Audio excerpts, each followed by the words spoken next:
जय मां दुर्गा। मित्रों, मृत्यु के बाद आत्मा सबसे पहले किसे पुकारती है? गरुड़ पुराण का रहस्य। जय श्री कृष्ण। राधे राधे। मित्रों, मनुष्य जब जन्म लेता है उसी क्षण उसके मृत्यु का समय भी निर्धारित कर दिया जाता है। जब हम जानते हैं कि मृत्यु निश्चित है, परंतु यह सबसे बड़ा रहस्य है कि मृत्यु के बाद आत्मा के साथ क्या होता है। धन, परिवार, यश, वैभव सब इसी संसार में रह जाता है, लेकिन आत्मा अकेली निकल पड़ती है एक अज्ञात यात्रा पर। हिंदू धर्म के महान ग्रंथ गरुड़ पुराण में कहा गया है कि मृत्यु केवल अंत नहीं बल्कि एक नया द्वार है, एक ऐसा द्वार जिसके पार आत्मा को अपने किए गए कर्मों का फल भोगना पड़ता है।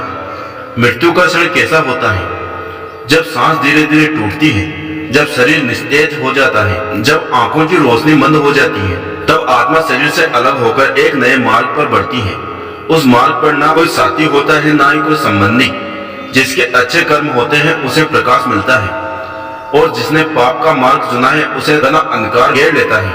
मित्रों, हम आपको बता दें कि गरुड़ पुराण के अनुसार मृत्यु के बाद आत्मा जब पहली बार अंधकार और भय में डूबती है तो वह असहाय होकर सबसे पहले किसी को पुकारती है। तो कौन होते हैं वह जिसे आत्मा सबसे पहले पुकारती है? क्या वे सचमुच आत्मा को बचा पाते हैं?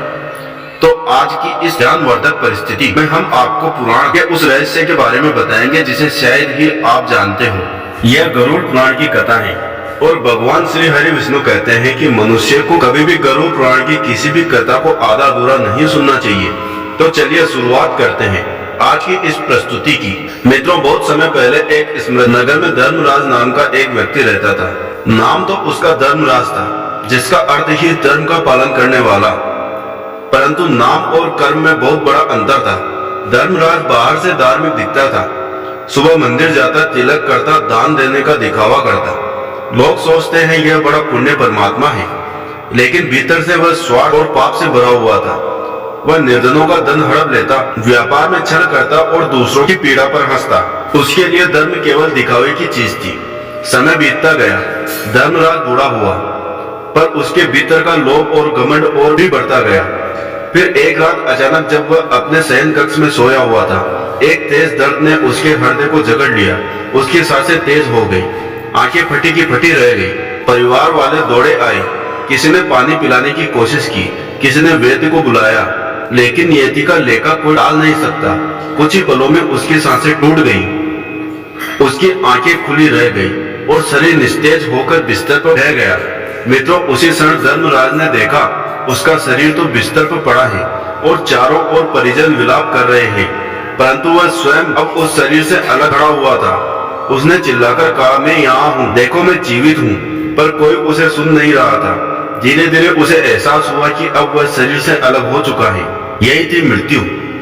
अब उसकी वास्तविक यात्रा आरंभ होने वाली थी। एक ऐसी यात्रा जिसमें धन साथ नहीं जाएगा, परिवार साथ नहीं जाएगा, सिर्फ उसके कर्म ही उसके साथी बनेंगे। मित्रों, यहीं से शुरू होता है मृत्यु के बाद आत्मा का पहला अनुभव। धर्मदत्त की आत्मा अब शरीर से अलग हो चुकी थी। चारों ओर देखा, परिवारजन रो रहे थे, पत्नी विलाप कर रही थी, पर कोई उसे देख नहीं पा रहा था, कोई उसकी आवाज सुन नहीं पा रहा था। वह चिल्ला चिल्ला कर बोल रहा था, मैं यहाँ हूँ, मुझे देखो, मैं मरा नहीं हूँ। लेकिन उसकी आवाज केवल शून्य में गूंज कर खो जाती है। धीरे धीरे उसके चारों ओर का वातावरण बदलने लगा। जहाँ अभी तक घर का शोरगुल था, वहाँ अचानक गहरा अंधकार छा गया। उसके पैरों के नीचे जमीन गायब हो गई। वह शून्य में लटकता हुआ महसूस करने लगा।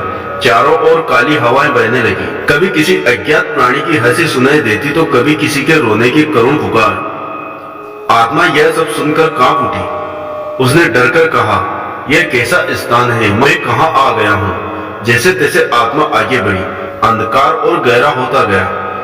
कभी उसे लगता कोई उसका पीछा कर रहा है, कभी उसको लगता कोई उसका पीछा कर रहा है, कभी लगता कोई उसे पकड़ने वाला है। उसका दिल तेजी से धड़क रहा था, पर यह कोई साधारण धड़कन नहीं थी, यह आत्मा का भय था। आसपास की हवाएं मानो उसे खींच रही थी, कभी गरजती, कभी कराती, कभी हंसती। वह पूरी तरह अकेला था। मित्रों, अंधकार के बीच कांपती हुई आत्मा अचानक रुक गई। चारों ओर का वातावरण बदलने लगा। हवा और भारी हो गई, जैसे किसी तूफान की आहट हो। धरती कपकपाने लगी, आकाश में बिजली चमक रही और भयंकर गर्जना गूंज उठी। धर्मराज की आत्मा भय से कांपने लगी। उसने चारों ओर देखा। दूर से दो परछाइयां धीरे धीरे उसकी ओर बढ़ रही थी। जैसे वे निकट आए आत्मा ने देखा वे साधारण प्राणी नहीं थे। उनकी ऊंचाई साधारण मनुष्य से कई गुना अधिक थी। नेत्र अंगारे की तरह लाल चमक रही थे। दांत लोहे के समान कठोर और लंबे जो उनके होठों से बाहर झांक रहे थे। हाथों में लोहे के पास और गदा, शरीर पर काले बादलों जैसे वस्त्र और चेहरों पर भयावह मुस्कान। वे थे यमदूत। धर्मराज चीख उठा, तुम कौन हो?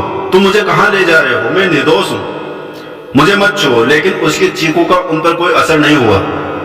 उन्होंने कहा, हे आत्मा, हम यमराज के दूत हैं, तेरा समय पूरा हो चुका है, अब तुझे न्याय के लिए यमलोक चलना होगा।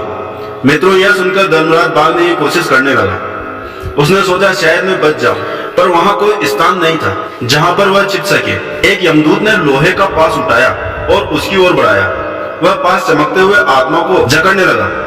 आत्मा तड़प उठी, चिल्लाई, नहीं, मुझे छोड़ दो, मैं अपने घर जाना चाहता हूँ। मेरी पत्नी, मेरे बच्चे मुझे बुला रहे हैं। पर यमदूत कठोर स्वर में बोले, तेरा घर अब यमलोक है, तेरा परिवार तुझे अब नहीं देख सकता, तेरे कर्म ही तेरा साथ देंगे। मित्रों, यमदूत की भयानक पकड़ में कांपती हुई धर्मराज की आत्मा अब असहाय थी। उसके चारों ओर सिर्फ अंधकार था।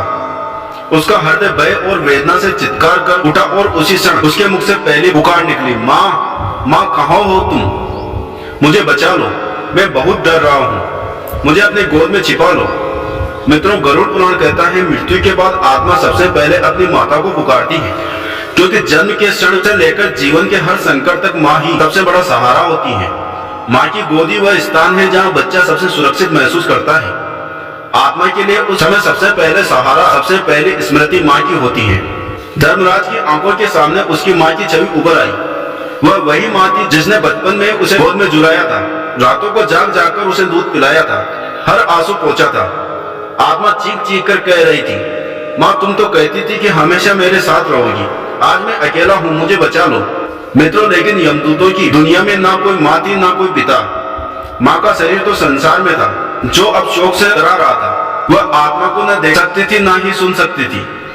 आत्मा ने चारों ओर देखा, सिर्फ अंधकार था। माँ की गोद अब केवल एक स्मृति थी, एक सपना था। तभी एक यमदूत कठोर स्वर में बोला, हे आत्मा, तेरी माँ ने तुझे जीवन दिया था, पर मृत्यु के बाद कोई माँ अपने पुत्र को नहीं बचा सकती। यहाँ केवल तेरे कर्म ही तेरे साथ होंगे। यह सुनकर आत्मा सिसक पड़ी। उसके आंसू अब अदृश्य थे, पर पीड़ा अपार थी। उसका मन और भी बेचैन हो उठा। अगर माँ भी मेरी मदद नहीं कर सकती, तो अब मुझे कौन बचाएगा? माँ को पुकारने के बाद जब आत्मा को कोई उत्तर न मिला, तब उसका भय और भी बढ़ गया। हृदय कांप उठा और मन ने अगला सहारा खोजा। वह सहारा जिसने जीवन भर उसे संभाला था, जिसके कंधे पर बैठकर उसने बचपन देखा था, उसके संरक्षण में उन्हें संसार को पहचाना था। उसकी आंखों के सामने पिता की छवि उभर आई। कांपते स्वर में आत्मा चीख उठी, पिताजी, पिताजी, आप कहाँ हैं? मुझे इस अंधकार से निकालो, अपने हाथ बढ़ो, मुझे थाम लो। मित्रों, उसके भीतर पिछली बातें याद आने लगी। बचपन में जब वह गिरता था तो पिता ने उसे उठाया था, जब वह डरता था तो पिता ने साहस दिया था, जब वह भटकता था तो पिता ने राह दिखाई थी। आज जब वह अंधकार में भटक रहा था, उसे लगा कि पिता जरूर आएंगे, मुझे बचाएंगे।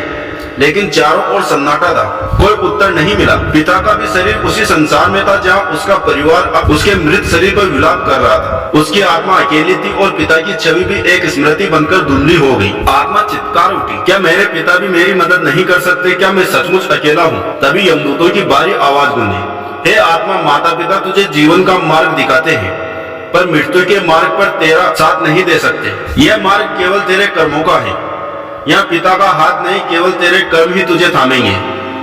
आत्मा चीख चीख कर विलाप करने लगी। माँ की पुकार मौन हो गई। पिता की पुकार का कोई उत्तर न आया। अब आत्मा पूरी तरह असहाय हो चुकी थी। उसकी चीखें शून्य में खो जाती। उसकी आंखों के सामने सिर्फ अंधकार और यमदूतों की कठोर दृष्टि थी, लेकिन भीतर एक क्षीण आशा अभी भी बाकी थी। वह सोचने लगी, अगर माँ नहीं बचा सकती, पिता भी साथ नहीं दे सकते, तो शायद मेरे कर्म ही मेरी रक्षा करेंगे। आत्मा कांपती हुई चिल्लाई, हे धर्म, हे मेरे पुण्य कर्म, तुम्हें पुकार रही हूँ। अब तो तुम ही आओ, मुझे इस अंधकार से मुक्त करो, मेरे जीवन भर के अच्छे कार्य मेरी मदद करो। मित्रों, जैसे ही आत्मा ने यह कहा, उसके सामने अद्भुत दृश्य प्रकट हुआ। उसके जीवन के सभी कर्म अब आकार लेने लगे। उसने जहाँ किसी भूखे को रोटी दी, वहां से एक हल्की रोशनी निकलकर उसके पास आई। जहाँ उसने एक बार सत्य का साथ दिया था। वहां से एक छोटी सी ज्योति उभर आई, जहाँ उसने किसी पीड़ित का सहारा बना था। वहां से एक किरण चमकी, लेकिन यह सब बहुत ही छोटा और दुर्लभ था। इसी बीच उसके पाप भी जीवित रूप में सामने आ गए। जहाँ उसने छल किया था, वहां से अंधकार का एक राक्षस निकला। जहाँ उसने लोभ और लालच से किसी का हक छीना था, वहां से एक डरावना प्राणी प्रकट हुआ। जहाँ उसने झूठ बोला था, वहां से काली धूल निकलकर चारों ओर फैल गई। यह सब पाप उसके चारों ओर खड़े होकर उसे घेरने लगे। उनकी संख्या अधिक थी, उनका रूप भयानक था और वे उसके पुण्य की रोशनी को ढकने लगे। आत्मा चीख उठी, हे मेरे पुण्य कर्म, तुम इतने कमजोर क्यों हो? मैंने तुम्हें जीवन भर क्यों नहीं बढ़ाया? आज तुम मेरी रक्षा क्यों नहीं कर पा रहे हो? लेकिन उसके छोटे से पुण्य पापों के बारी अंधकार में दबकर छिप गए। तभी यमदूतों की गर्जना जैसी आवाज गूंजी, हे आत्मा, मृत्यु के बाद तू माँ को पुकारती है और फिर पिता को और अंत में अपने कर्मों को, परंतु यहाँ ना माँ साथ देती है ना पिता। केवल तेरे कर्म ही तेरा सहारा बनते हैं, लेकिन तेरे पुण्य दुर्बल और पाप बारी। अब तुझे यमराज के दरबार में चलना होगा, जहाँ तेरा न्याय होगा। मित्रों, यह सुनकर आत्मा विलाप करने लगी, हाय, मैंने जीवन भर धन कमाया, पाप किए और धन को अनदेखा किया। काश मैंने सच का साथ दिया होता, दया की होती, गरीबों की मदद की होती। आज कोई मेरे साथ नहीं है, मैं अकेला ही अकेला हूँ। मित्रों, फिर एक यमदूत गरज कर बोला, अब ना कोई तेरा सहारा है, ना कोई तेरा उद्धारक। तेरे सामने केवल एक ही मार्ग है, यमराज का दरबार। आत्मा कांपते हुए बोली, नहीं नहीं, मैं अभी तैयार नहीं हूँ, मुझे थोड़ा समय और दो। मैं अपने पाप सुधारना चाहता हूँ, अपने पुण्य बढ़ाना चाहता हूँ, मुझे छोड़ दो, मुझे बचा लो। पर यमदूत हंस पड़े। उनकी हंसी ऐसी थी जैसे पहाड़ों में गूंजती हुई भयानक गड़गड़ाहट। फिर दूसरा यमदूत बोला, आत्मा, तेरा समय जीवन में था, जब तू सांसारिक शरीर में था। तूने वहां पाप किए और धर्म को भुला दिया। अब पछतावे का कोई अर्थ नहीं है, यहाँ केवल न्याय होता है और न्याय से कोई नहीं बच सकता, ना राजा ना रंग। यह सुनकर आत्मा जोर जोर से विलाप करने लगी, हे भगवान, मैंने क्यों ना समझा कि जीवन क्षण भर का है? मैंने क्यों धन, लोभ और स्वार्थ में अपना समय गंवाया है? आज मैं बिल्कुल अकेला हूँ, ना माँ है, ना पिता है, ना पत्नी है और ना ही कोई मित्र। मेरे पास केवल मेरे पाप हैं। उसकी चीखें सुनने में गूंजकर खो जाती। अब उसकी आंखों में आंसू नहीं बल्कि केवल अंतहीन पश्चाताप बह रहा था। मित्रों, इसलिए कहते हैं कि धन, परिवार, यश, वैभव, यह सब इसी संसार में रह जाते हैं और सिर्फ आपके अच्छे कर्म ही आपके साथ जाते हैं। इसलिए हमेशा अच्छे कर्म ही करें। प्रिय मित्रों, आपको हमारा वीडियो पसंद आया हो तो हमारे चैनल को लाइक और सब्सक्राइब करें। कमेंट बॉक्स में जय श्री कृष्ण अवश्य लिखिए। राधे राधे मित्रों, जय माँ दुर्गा दोस्तों।